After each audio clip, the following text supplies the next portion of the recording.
cheesy baked shrimps. Luto na naman si Inday. Aba, meron akong 5 shrimp dito. Ang sarap-sarap naman nito. Super fresh. Magsimula tayo sa butter, tsaka garlic.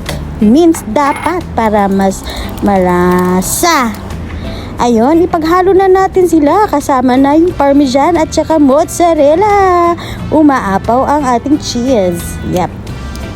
Haluin ng hahaluin para lumambot yung butter. Lalagyan natin ng paminta at saka asin. At dagdagan natin ng dried na oregano. Ibang spices para mabango ang ating shrimp. Nung nakita ko to, abay natakam na ako. Parang ang tagal-tagal na maluto. Gusto ko nang kumain. Pero kailangan ko maghintay ng 20 minutes. Yes, 20 minutes ang hihintayin. Abay, meron pa akong natitirang sauté na kamatis. Pure yan na kamatis. Ginawa ko.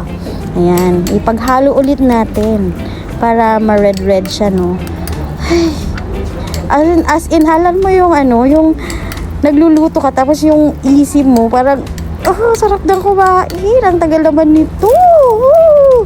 Ayan na, ilalagay ko na yung butter dyan, butter garlic para maluto na siya. At then maghintay lang ako ng kahit 15 or 10 minutes lang, luto na kasi ayoko nang masyadong matigas ang shrimp.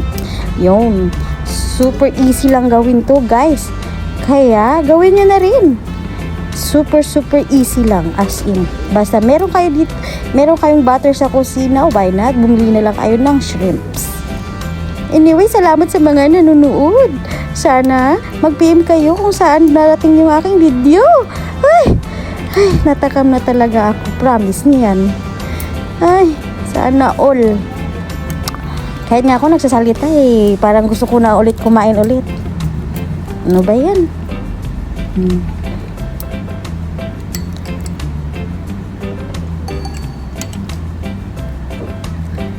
Abay, hindi ko alam anong pinagagawa ko. Gusto ko talaga siyang ibabad lahat ng butter, garlic butter dyan. Gusto ko ilagay lahat as in. Kasi kahit nga yung balat ng shrimp, pwede mo nang kainin kasi para lasado siya ng garlic butter dyan. Yay! Yun, Tapos dagdagan natin ng mozzarella. Para mas cheesy. You know, cheese, I like it. And then to the oven. Ayan. Maghintay lang po tayo ng 15 to 20 minutes. Tapos 180 degrees lang siya, guys. Ayan. Mapapasayaw ang lola nyo. And the results. Here it is. A moment of truth.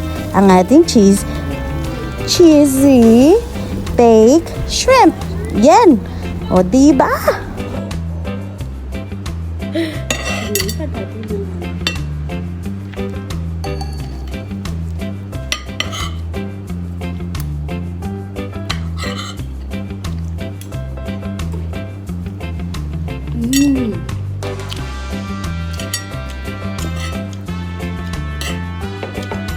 Perfecto.